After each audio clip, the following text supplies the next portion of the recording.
kita memulai firman Tuhan pada hari ini, mari kita bersatu di dalam doa. Kami memuji kebesaran-Mu Tuhan, buat kasih karunia yang masih Engkau limpahkan kepada kami pribadi lepas pribadi Tuhan. Tuhan, kami juga bersyukur Engkau telah memberkati kami. Engkau telah memberikan kami napas kehidupan dan kesehatan. Engkau telah menyertai kami sehingga kami bisa berkumpul di tempat ini untuk memuji dan memuliakan nama-Mu Tuhan.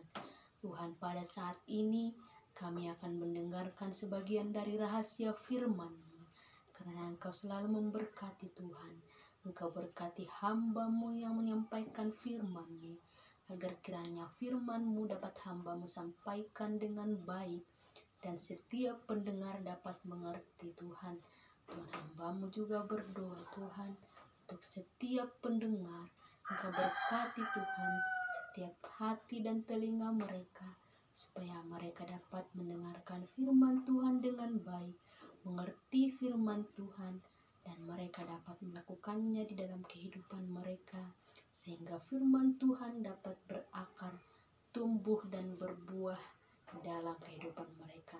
Di atas segala permohonan kami insan tidak pernah luput daripada dosa dan kesalahan, karena Engkau hapuskan itu agar kami semakin layak di hadapan-Mu.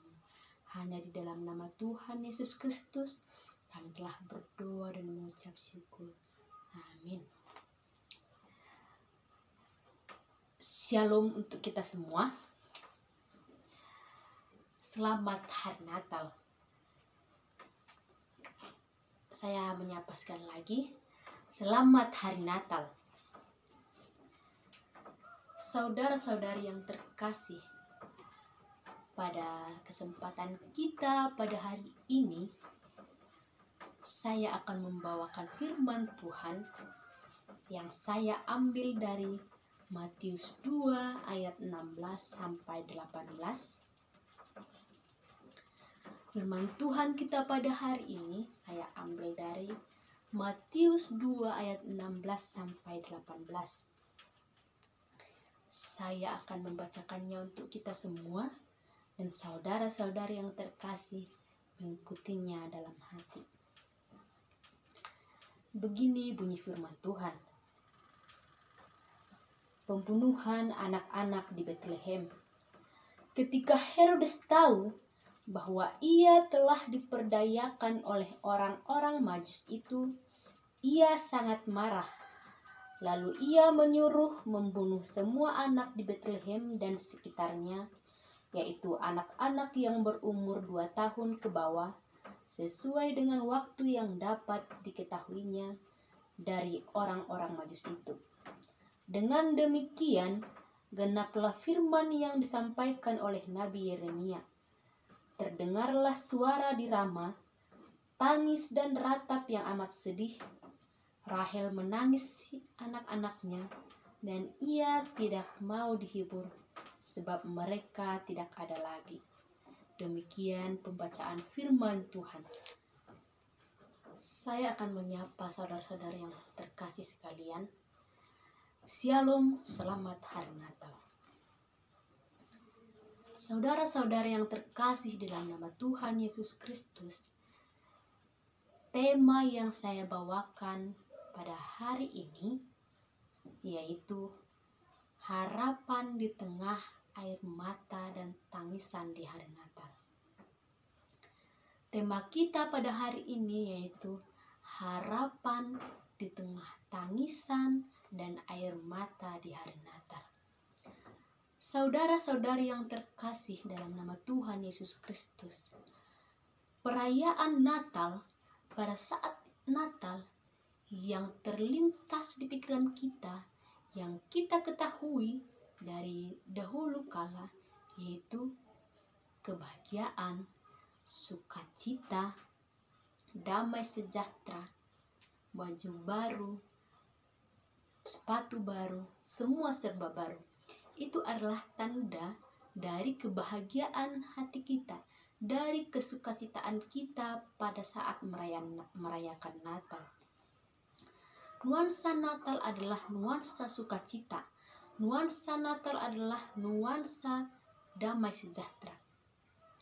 Namun pada saat ini saya mengambil tema yang sangat berbeda, yaitu harapan di tengah tangisan dan air mata di hari Natal. Ada tangisan dan air mata di hari Natal. Kita harus melihat perayaan Natal itu dari sudut pandang yang berbeda, dari sisi yang berbeda. Natal bukanlah sekedar candaan, bukan sekedar sukacita, bukan sekedar kebahagiaan. Pasti ada tangisan, pasti ada penderitaan dan air mata di hari Natal. Seperti halnya pada saat kelahiran Yesus. Pada saat Yesus lahir, pasti Maria, Bunda Maria menangis. Pasti Bunda Maria meneteskan air mata.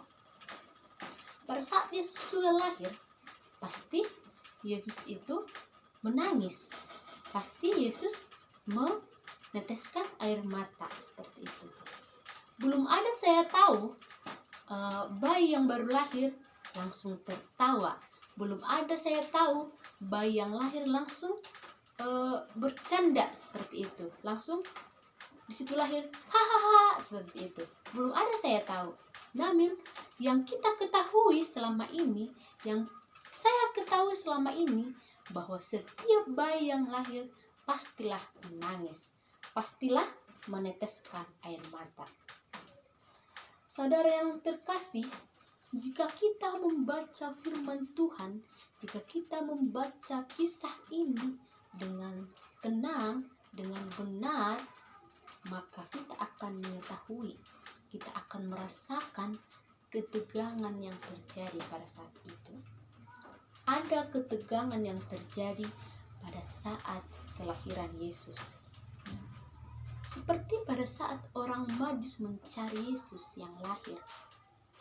Yesus, pada saat itu orang Majus mencari Yesus yang lahir.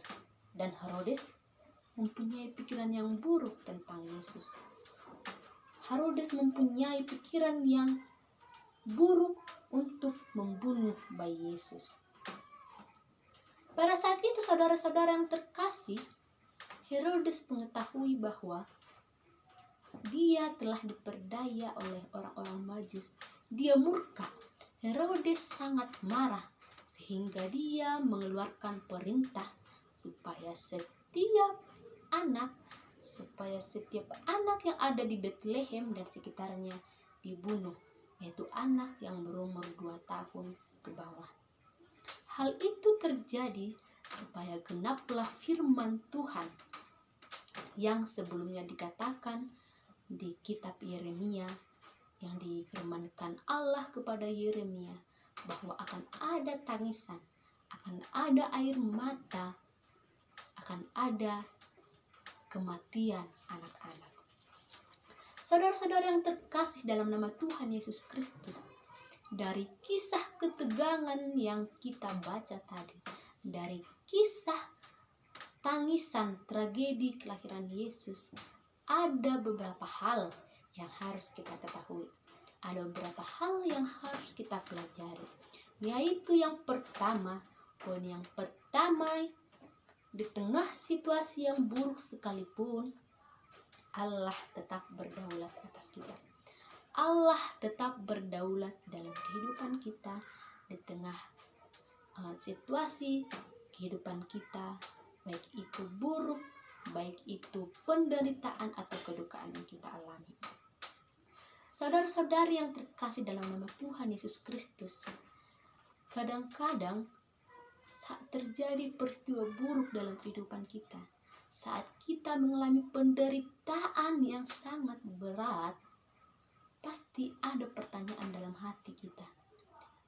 Adakah Tuhan? Betulkah ada Tuhan di dalam kehidupanku? Betulkah ada campur tangan Tuhan? Betulkah Tuhan mengontrol kehidupan saya? Seperti itu.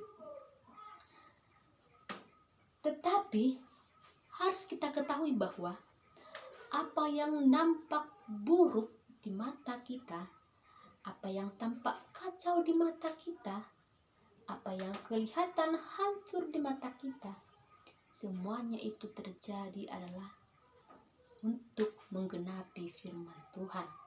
Untuk menggenapi firman Tuhan di dalam kehidupan kita. Untuk menggenapi setiap rancangan-rancangan Tuhan, rencana-rencana Tuhan di dalam kehidupan kita. Saudara-saudara yang terkasih, kita tidak akan pernah tahu bagaimana cara Tuhan menggenapi firman itu dalam kehidupan kita. Kita tidak akan pernah tahu bagaimana cara Tuhan melakukan setiap rencananya dalam kehidupan kita. Tetapi yang perlu kita tahu, yang perlu kita pedomani, yaitu dalam setiap situasi kehidupan kita, dalam setiap peristiwa yang kita alami, dalam setiap problema yang kita hadapi, ada campur tangan Tuhan. Ada kontrol Tuhan dalam kehidupan kita. Tuhan tidak akan pernah lepas tangan daripada kehidupan kita. Tuhan akan selalu berdaulat atas kita.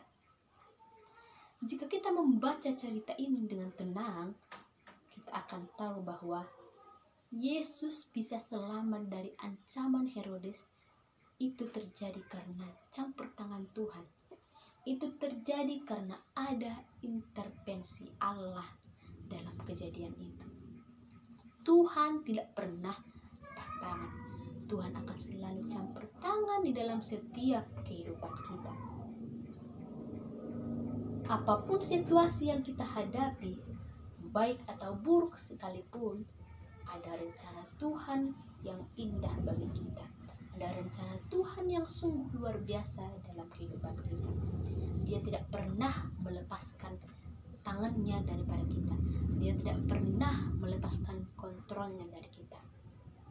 Namun, hanya kita yang selalu melepaskan tangan daripada Tuhan. Kita sering melepaskan tangan kita dari Tuhan. Kita sering meninggalkan jalan Tuhan. Namun saudara-saudara yang terkasih, Tuhan tetap memegang tangan kita. Tuhan tetap berdaulat atas kita.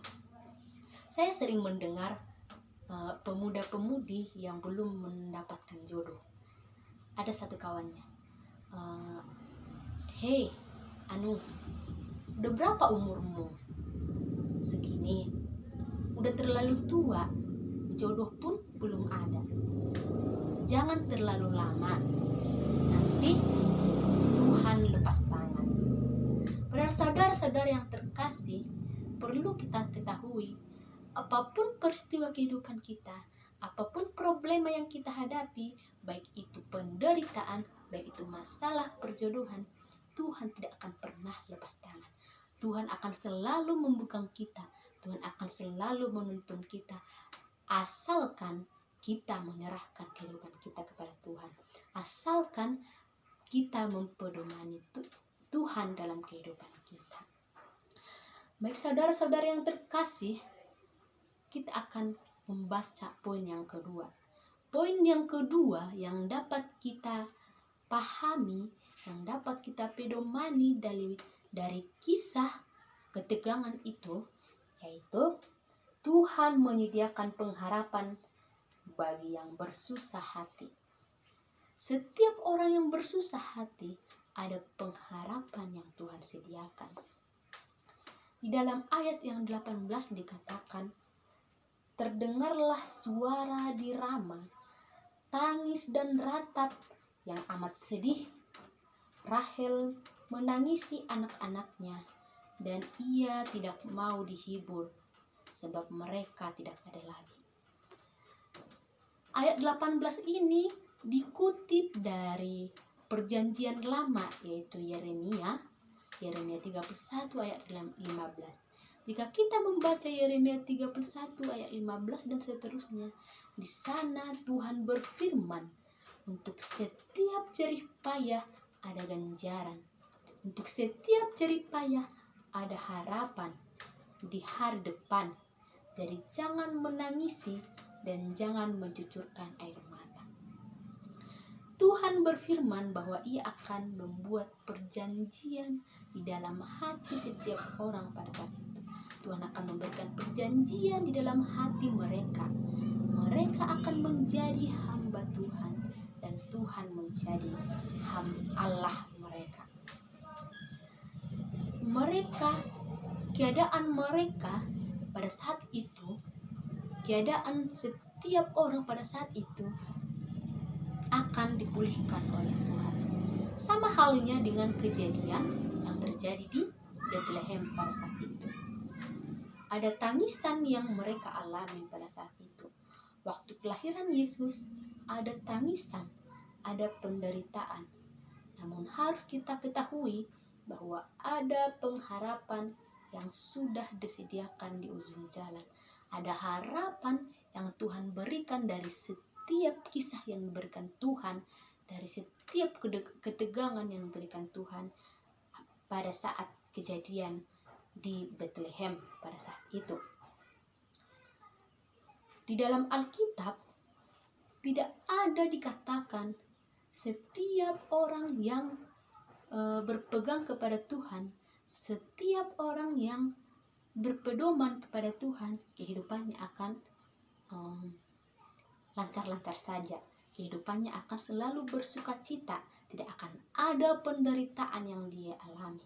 Namun saudara-saudara yang terkasih, jika kita berpedoman kepada Tuhan, jika kita mendekatkan diri kepada Tuhan, jika kita mengikut Tuhan, kita akan ikut menderita. Kita akan menderita sebagaimana Yesus juga menderita. Tetapi di dalam setiap penderitaan yang kita alami pada saat mengikut Yesus, ada janji yang Tuhan berikan. Ada harapan yang Tuhan sediakan untuk kita semua. Di balik setiap penderitaan, di balik setiap kedukaan yang kita alami. Jika kita percaya kepada Tuhan, jika kita berpedoman kepada Tuhan, jika kita mengikut Tuhan, kita mengandalkan Tuhan, maka ada pengharapan yang Tuhan berikan. Ada kebahagiaan yang Tuhan berikan. Ada pengharapan yang disediakan Tuhan dalam kehidupan kita jika kita mengalami susah hati, jika kita mengalami penderitaan pada saat mengikut Yesus. Tuhan akan memberikan pengharapan kepada kita. Itu poin yang kedua. Kita akan masuk kepada poin yang ketiga. Poin yang ketiga yang akan kita pedomani pada kisah ketegangan itu, yaitu Tuhan mengerjakan kebaikan yang lebih besar melalui penderitaan kita. Tuhan mengerjakan kebaikan yang lebih besar melalui penderitaan kita. Saudara-saudara yang terkasih dalam nama Tuhan Yesus Kristus, penderitaan sulit kita jelaskan. Penderitaan sulit kita terangkan. Juga sulit untuk dijalani. Karena tidak ada penderitaan yang menyenangkan. Namanya juga penderitaan. Menderita, mengalami kesusahan, mengalami kedukaan. Seperti misalnya jika kita mengikuti pelatihan silat, pelatihan bela diri. 1 tahun pertama pada saat kita masuk kepada pelatihan itu, kita akan disiksa. Disiksa dalam arti bukan dibully seperti itu, bukan. Tapi kita akan diajar secara keras. Kita akan diajar oleh pelatih dengan keras supaya kiranya pelatih berharap supaya dengan kekerasan yang pelatih berikan kepada kita, kita akan mengingat, kita akan menjadi giat dalam berlatih. Maka akan ada hasil yang lebih baik yang akan kita peroleh melalui proses penyiksaan itu, melalui proses penderitaan pada saat 1 tahun pertama masuk ke dalam pelatihan silat tersebut. Saudara-saudara yang terkasih dalam nama Tuhan Yesus Kristus, dari kisah tersebut, kisah kelahiran Yesus, mari kita renungkan. Di dalam kisah itu, satu bayi yang selamat yaitu bayi Yesus, dan banyak bayi yang meninggal. Pastilah pada saat itu banyak tangisan. Pada saat itu banyak kedukaan yang terjadi. Seperti kita ketahui, jika ada satu orang anak saja yang meninggal dalam sebuah keluarga, yang berduka bukan hanya orang tua, yang berduka bukan hanya dari ibu dari anak tersebut, tetapi semua keluarga sanak saudara dari anak tersebut akan mengalami kedukaan, akan menangis seperti itu. Apalagi pada saat kisah tersebut, banyak anak yang meninggal di suatu kota di Bethlehem. Pasti banyak tangisan, banyak air mata yang bercucuran pada saat itu. Namun saudara-saudari yang terkasih, jika saja semua bayi yang mati itu selamat, yang mati hanya bayi Yesus, maka saudara-saudara yang terkasih, yang terjadi akan lebih buruk lagi. Akan lebih buruk lagi yang terjadi dari satu orang yang selamat dan banyak anak yang mati. Karena apa? Jika Yesus saja yang mati, maka akan banyak anak yang lahir, akan banyak anak yang hidup di dalam dosa. Karena tujuan kelahiran Yesus yaitu untuk menyelamatkan, untuk memberikan keselamatan bagi orang-orang yang hidup dalam dosa, untuk membebaskan manusia dari segala dosa mereka. Itu adalah tujuan kedatangan Yesus ke dalam dunia. Jika Yesus saja yang mati, maka tidak hanya satu bayi yang mati, tetapi kehidupan semua orang akan hancur. Kehidupan semua orang akan merajalela di dalam dosa.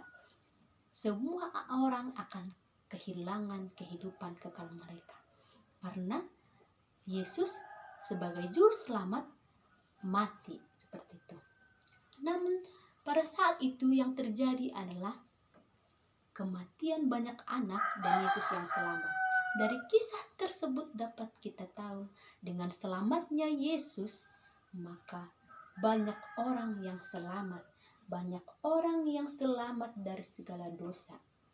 Ada kebaikan yang lebih besar terjadi dari kematian anak-anak di Bethlehem. Ada kebaikan yang Tuhan lakukan. Ada kebaikan yang Allah lakukan dalam kehidupan kita melalui kematian anak-anak di Bethlehem. Dengan kematian anak-anak di Bethlehem dan selamatnya bayi Yesus, Tuhan memberikan umat manusia keselamatan. Tuhan memberikan umat manusia kehidupan kekal melalui kelahiran Yesus. Dengan selamatnya Yesus, Yesus menderita, Yesus disalibkan untuk menyelamatkan kita dari dosa-dosa kita. Saudara-saudara yang terkasih dalam nama Tuhan Yesus Kristus, saya percaya Tuhan yang kelahirannya pada saat ini kita rayakan, Tuhan yang kelahirannya pada saat ini kita pestakan adalah Tuhan yang selalu bekerja dalam kehidupan kita. Tuhan yang selalu menopang kita dalam setiap kehidupan kita. Tuhan yang selalu melakukan karya-karyanya di dalam kehidupan kita. Tuhan selalu berdaulat dalam kehidupan kita. Dia bekerja memberi pengharapan kepada kita. Meski pada saat ini kita mengalami penderitaan, pada saat ini kita mengalami tangisan, pada saat ini kita mengalami keputusasaan, pada saat ini kita mengalami keadaan yang sangat sulit sekalipun, dengan kita mendengarkan firman Tuhan pada hari ini, saya berharap kita percaya dalam setiap kehidupan kita, dalam setiap penderitaan kita, Tuhan berdaulat, Tuhan memberikan kebahagiaan, Tuhan memberikan pengharapan kepada kita. Kita selalu diberikan pengharapan jika kita menyerahkan diri kita kepada Tuhan. Mungkin kita merasa bahwa kehidupan kita sangat tidak berguna. Kehidupan kita sangat kacau sekali. Kehidupan kita tidak ada gunanya, baik itu dalam keluarga, baik itu kepada teman-teman. Kita tidak berguna. Mungkin itu yang kita rasakan. Kita merasa bahwa hidup kita itu tidak berharga. Kita hidup di dalam dosa dan kita tidak mampu melepaskan diri kita daripada dosa itu. Namun percayalah saudara-saudari yang terkasih, bahwa ada harapan yang akan kita peroleh, ada kebaikan yang sangat luar biasa yang akan kita peroleh jika kita menyerahkan kehidupan kita kepada Tuhan, jika kita berpedoman kepada Tuhan, maka Tuhan akan selalu menyertai kita. Yesus lahir untuk memberi kita harapan. Yesus lahir untuk memulihkan kehidupan kita.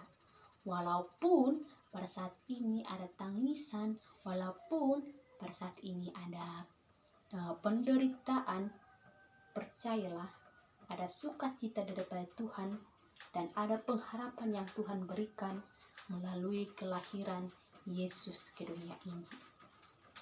Melalui kelahiran Yesus ke dunia ini, kita beroleh keselamatan, kita beroleh sukacita. Walaupun pada saat kelahiran Yesus ada tangisan dan penderitaan, namun ada harapan yang akan kita peroleh.